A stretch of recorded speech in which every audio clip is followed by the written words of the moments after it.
Smart મીટરો લગાડવામાં વડોદરામાં હંગામી ધોરણે લાગી બ્રેક. કેન્દ્ર સરકારનો મહત્વાકાંક્ષી સ્માર્ટ મીટર પ્રોજેક્ટ હેઠળ સુરતમાં નવા મીટરો લગાવવામાં આવતા વ્યાપક વિરોધ થઈ ગયો હતો.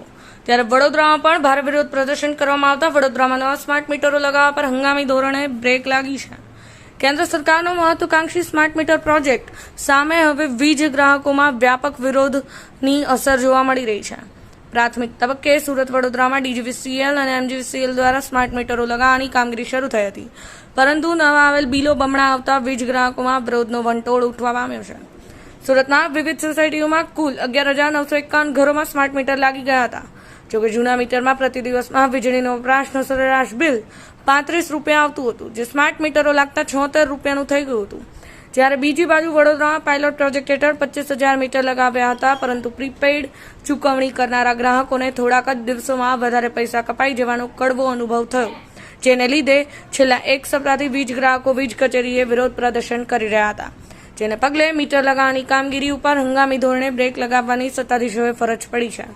વિરોધ પ્રદર્શનમાં રાજકીય પક્ષો પણ જોડાયા છે.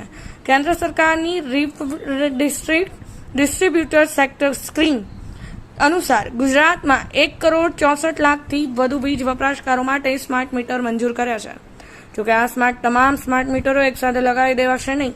સ્માર્ટ મીટરોમાં રૂપાંતરિત થતા ડિસેમ્બર 2026 સુધીનો સમયગાળો લાગશે. ગુજરાતમાં કેટલા સ્માર્ટ મીટરો લાગશે, જેમાં યુજીવીસીએલ હેઠળ 35.20 લાખ, એમજીવીસીએલ 33 લાખ, પીજીવીસીએલ હેઠળ 55.83 લાખ, ડીજીવીસીએલ 40.78 લાખ સ્માર્ટ મીટરો લગાડવામાં આવશે. બ્યુરો રિપોર્ટ, સમય 24 ન્યૂઝ. પહેલા અમારું હતું મીટર હતું, ગયો બિલ અમારે 2 મહિનાનું 4,000 આવ્યું, બરાબર, અમે એ ભરી દીધું. આ હજી તો 20 દિવસ જ થયા છે, અમે 4,500 બેલેન્સ કરાવી રહ્યા, અત્યારે અમારું માઇનસ બેલેન્સ બોલે છે. 20 જ દિવસનું 4,500 તમે વિચારો. અમે હવે ખાઈએ કે બિલ ભરીએ કે છોકરાઓનું ભણવાનું કાઢીશું કે એમનું અમારે માંડ અમે ઘરનું રડીએ છીએ, તો આ કઈ રીતના અમારે પતાવવું? અમને આ મીટર જોતું નથી. અમારી એક જ કમ્પ્લેન છે, અમને અમારા જૂના મીટર આપો અને સ્માર્ટ મીટર કાઢી નાખો. હા, બેલેન્સ કરાઈ થાકી જઈએ છીએ.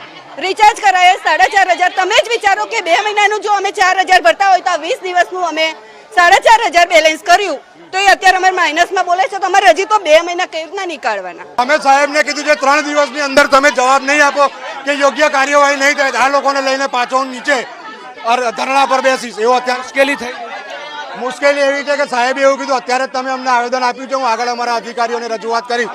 આ પબ્લિક ખરેખર ત્રાહિમામ થઈ ગઈ છે. એમને સમજ નથી પડતી કે રિચાર્જ કઈ રીતે કરવાનું, એપ્લિકેશન કઈ રીતે ડાઉનલોડ. પબ્લિક અત્યારે જેટલી આવી છે ને એનાથી ડબલ આવશે.